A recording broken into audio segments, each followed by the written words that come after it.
Ki Ageng Suryo Mentaram itu kan ada istilah kebahagiaan itu mulur mungkret, keinginan itu mulur mungkret. Tentang mulur dan mungkret tadi. Mulur itu mengembang, mungkret itu menyusut.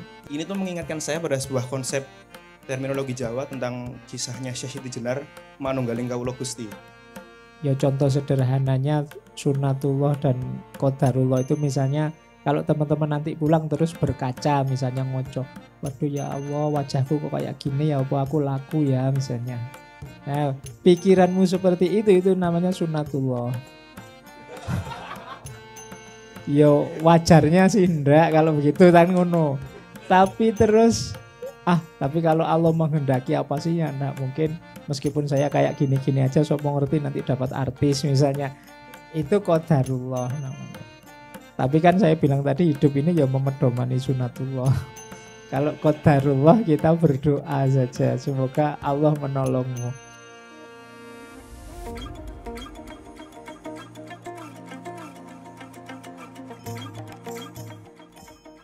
Sebelumnya mohon maaf Pak Faiz. Perkenalkan nama saya Kun Hidayat. Yang ingin saya tanyakan di sini dan ingin saya konfirmasi bahwasanya saya menangkap dari pembahasan tadi dan juga dikorelasikan antara Stoik dengan Islam adalah puncaknya pada kisah Robiah tadi yang mengisahkan tadi bahwasanya puncaknya itu adalah bagaimana kita selalu include dengan Tuhan itu tadi. Nah, ini tuh mengingatkan saya pada sebuah konsep terminologi Jawa tentang kisahnya Syekh Siti Jenar Manunggaling Kawula Gusti. Dia itu berarti sudah tidak hanya lagi ingat pada Tuhan tapi sudah melebur dengan Tuhan. Apakah seperti itu bisa dianggap sebagai alternatif stoikisme dari aliran itu tadi dari Manunggaling Kawula Gusti? Itu saja Ustaz. Terima kasih.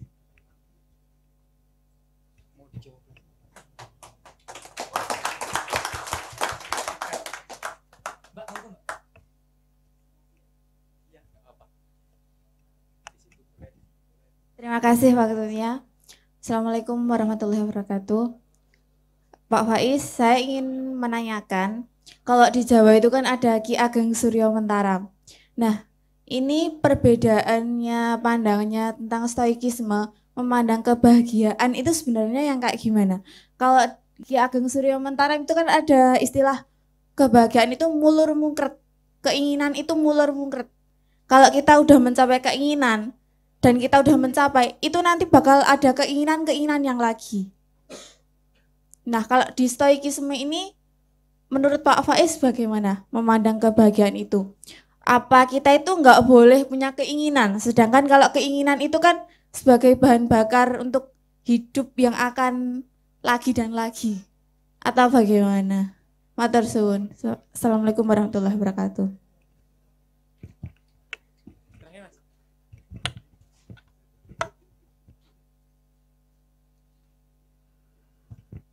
Assalamualaikum. Saya mau bertanya Pak, dalam stoikisme ini tadi dijelasin bahwasanya kita harus toxic positif. Nah, toxic positivity. Nah, apakah dalam perkembangan zaman stoikisme itu relevan dengan apa yang kita hadapi sekarang? Sedangkan kita diminta untuk terus berpositif dan apakah positif itu ada batasan-batasan yang bisa membuat stoikisme itu bisa menembus batasan itu. Mungkin cukup itu. Terima kasih. Wassalamualaikum warahmatullahi wabarakatuh. Oke, baik. Saya jawab sebisanya ya. Ini setiap pertanyaan bisa jadi tema sendiri. Yang pertama saya Siti Jenar, yang kedua Ki Ageng Suryo Mentaram. Oke. Yang pertama hubungannya dengan konsep Manunggaling Kawula Gusti, karena tadi kita menyinggung bagaimana ya puncak obat itu ya ketemunya di Tuhan, kesadaran ilahiyah. Untuk lebih mudah menyadarkan kita tentang kodok dan kodarnya Tuhan itu kan ya kesadaran ilahiyah tadi dalam hidup ini ya. Ada banyak makna tentang Manunggaling Kawula Gusti ini. Ya makna yang paling simpel dan sederhana adalah Manunggaling Kawula Gusti itu terjadi ketika keinginan kita yaitu keinginannya Tuhan. Jadi bertemunya atau relevannya, cocoknya yang kita inginkan dengan keinginannya Tuhan. Ya kalau bertemu antara Khalik dan makhluk, ya yang bunyi tentu saja keinginannya Tuhan. Dan keinginannya Tuhan itulah keinginannya kita. Itu manunggaling kawula Gusti. Ya manifestasinya misalnya, ya ketika saya sakit ini ya berarti ya Tuhan menginginkan saya sakit.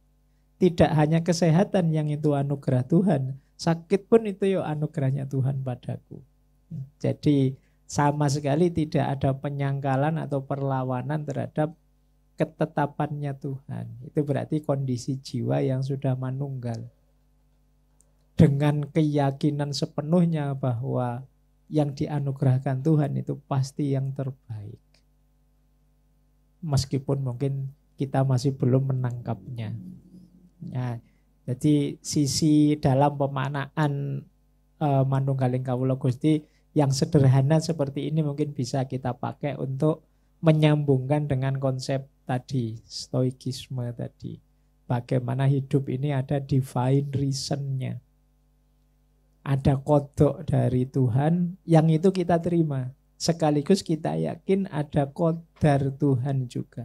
Ada qadarullah, ada sunnatullah. Kalau sunnatullah itu ketetapan sejak zaman azali, sejak dulu juga begitu, yang tidak berubah-berubah. Kalau qadarullah itu intervensinya Allah sewaktu-waktu. Ada qadarullah maka kita tidak putus asa. Ada sunnatullah maka kita serius berikhtiar.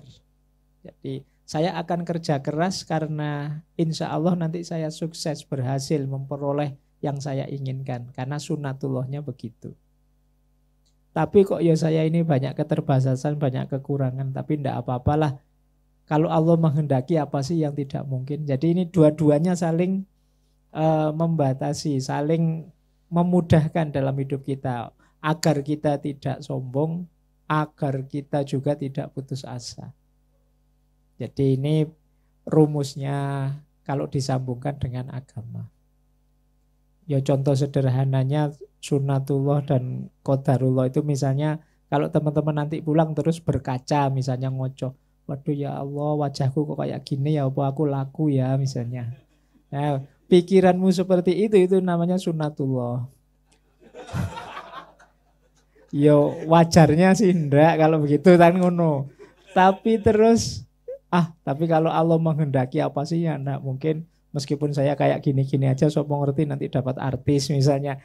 Itu qadarullah namanya. Tapi kan saya bilang tadi hidup ini ya memedomani sunnatullah. Kalau qadarullah kita berdoa saja semoga Allah menolongmu. Nah, itu ilustrasinya ya cara menggambarkannya. Akan sangat membahagiakan kalau ya keinginannya Allah itulah keinginanmu. Buktinya apa? Kamu tidak keberatan sedikit pun apapun yang diputuskan dan diberikan oleh Allah dalam hidupmu. Ini kalau dalam tasawuf makomnya namanya makom ridho. Jadi makom ridho itu tinggi, jangan dikira gampang. Ala Pak cuma mengikhlaskan saja atau menerima saja atau tidak gampang. Kalau dalam tasawuf ridho itu bagian makom yang agak tinggi. Bahkan puncak perjalanan kita itu kan mutmainnah yang definisinya radhiyallahu anhum wa radu anhu. Ketika kita ridho pada Allah, ya Allah akan ridho pada kita. Nah, relasi yang saling ridho ini nanti mungkin diantara makna dari manunggaling kawula Gusti tadi. Baik, ini juga bisa kita jadikan pengembangan dari konsep-konsep stoikisme tadi. Terus yang kedua, Ki Ageng Suryo Mentaram tadi ya. Beliau memang salah satu bagi saya filosof sejati yang Jawa itu yang Ki Ageng Suryo Mentaram. Jadi pikiran-pikiran beliau murni buahnya akal budi. Kalau di beberapa tokoh yang lain kan agak tercampur dengan mistik, dengan kelenik. Kalau beliau ini murni rasional gagasan-gagasannya. Pakai akal beliau termasuk tadi tentang mulur dan mungkret tadi. Mulur itu mengembang, mungkret itu menyusut. Keinginannya manusia itu mulur dan mungkret. Maksudnya apa? Manusia itu kalau menginginkan sesuatu, kemudian keinginannya terpenuhi, jangan dikira terus dia merasa selesai. Dia akan nambah keinginan yang lain. Ini yang disebut mulur. Kayak kalian misalnya waktu kuliah pingin segera lulus. Begitu lulus kan terus tidak selesai. Alhamdulillah sudah lulus berarti saya selesai. Enggak kan? Setelah lulus mau kemana? Ada target-target baru sekarang. Jangan dikira selesai, ternyata nambah lagi. Itu kalau terpenuhi.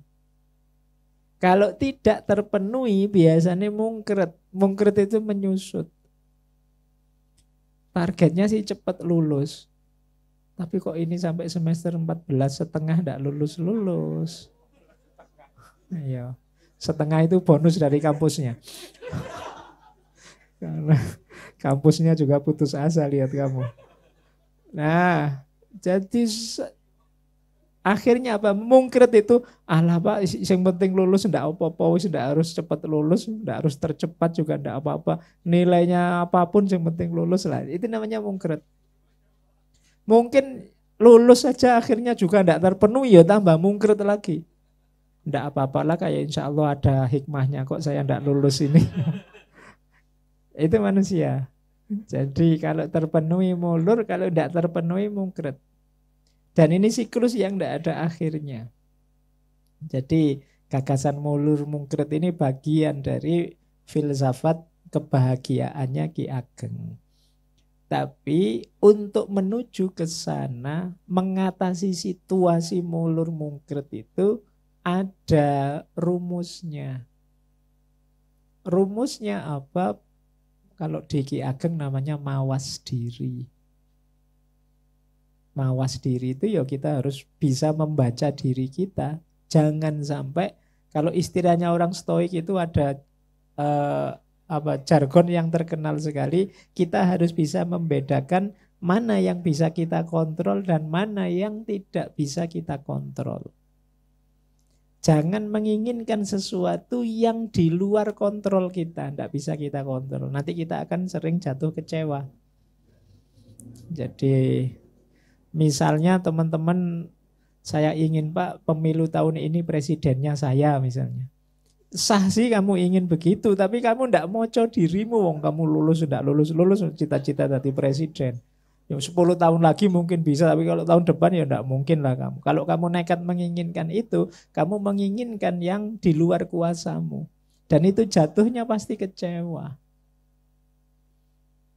Nah, ini pentingnya membaca diri. Jadi konsep mawas dirinya Ki Ageng Suryo Mentara. Makanya tadi di Stoik juga dasar paling awal harus apa? Ilmu.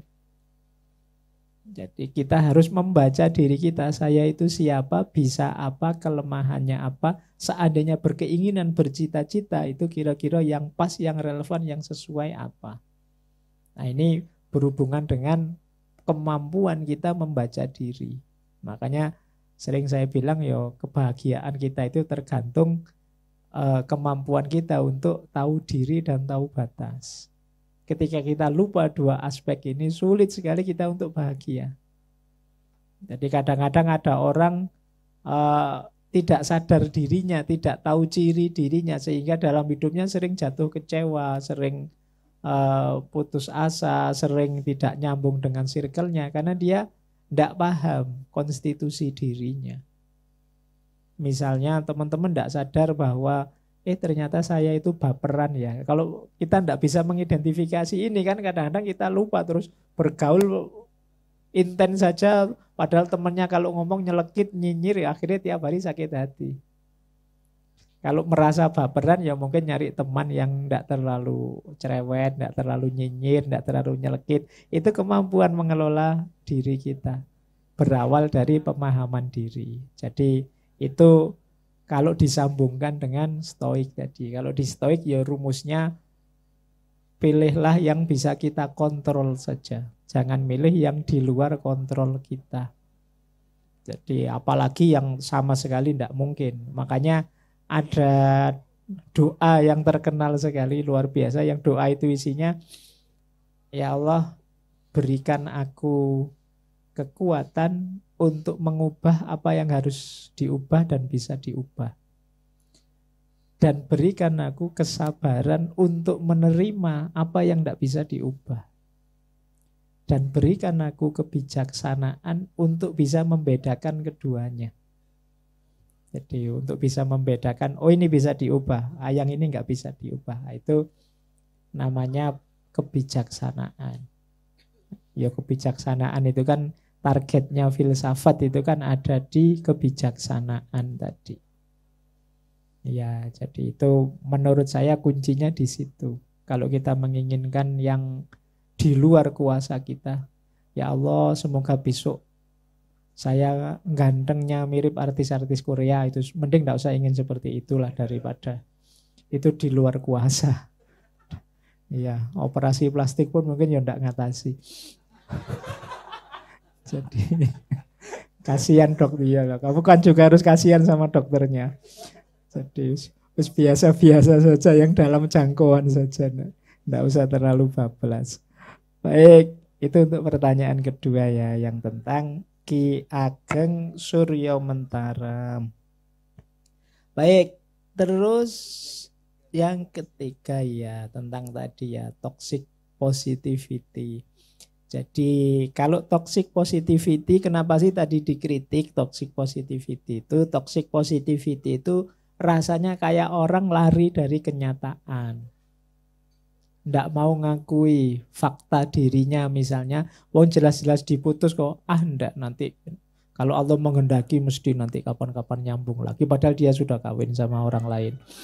Nah, jadi kamu menipu dirimu. Jadi ini namanya toxic positivity. Justru merusak dirimu sendiri, akhirnya kamu ndak move on. Jadi nanti kamu beli mobil ditulisi kutunggu jandamu, jangan-jangan gitu. Nah, itu buahnya toxic positivity itu. Jadi tidak bisa move on, tidak bisa lari dari kenyataan bahwa kamu sudah ditinggal menikah. Nah, yang perspektif positif itu bukan toxic positivity. Kita terima situasi apa adanya, ya kalau kalah ya kalah saja, kalau gagal ya gagal saja, tapi kita tidak menyerah. Jadi ini namanya positif. Jadi kita tidak putus asa, kita tidak menyerah. Oh ya sudah, gagal di sini, saya coba lagi, mungkin di tempat lain saya berhasil, mungkin dengan strategi yang berbeda saya berhasil. Ini namanya hidup secara positif. Yo kamu nolak, ya sudah saya nyari yang lain. Emangnya ndak bisa nyari yang lebih jelek misalnya. Kan lebih realistis. Nanti nyari yang ini ditolak, nyari yang lebih cakep malah ndak realistis. Jadi berpikirnya yang positif saja. Jadi jangan berpikir yang jelek-jelek, jangan berpikir yang, meskipun dalam hidup ini ya seperti saya bilang nanti tidak ada yang sepasti eksakta yang 1+1=2, selalu ada melesetnya. Saya punya teman dari daerah yang kena tsunami dulu, likuifaksi itu, dia tanahnya luas sekali. Kita selama ini kan punya logika, tenang saja, investasi tanah itu mesti terjamin, harganya mesti naik. Tapi begitu ada gempa, ada tsunami, kena likuifaksi, tanahnya hilang semua. Lu siapa bisa memprediksi sampai ke situ? Tapi hidup ini memang tidak sepasti harapan kita dan idealisme kita, ya bisa belok tiba-tiba saja. Jadi tidak mesti. Baik, jadi itu tadi yang disebut positivitas ya. Jadi bukan yang toksik yang membuat kita lari dari kenyataan, tapi justru yang membuat kita tangguh dan bersiap untuk jalan kembali, tidak putus asa, tidak jatuh. Baik, saya kira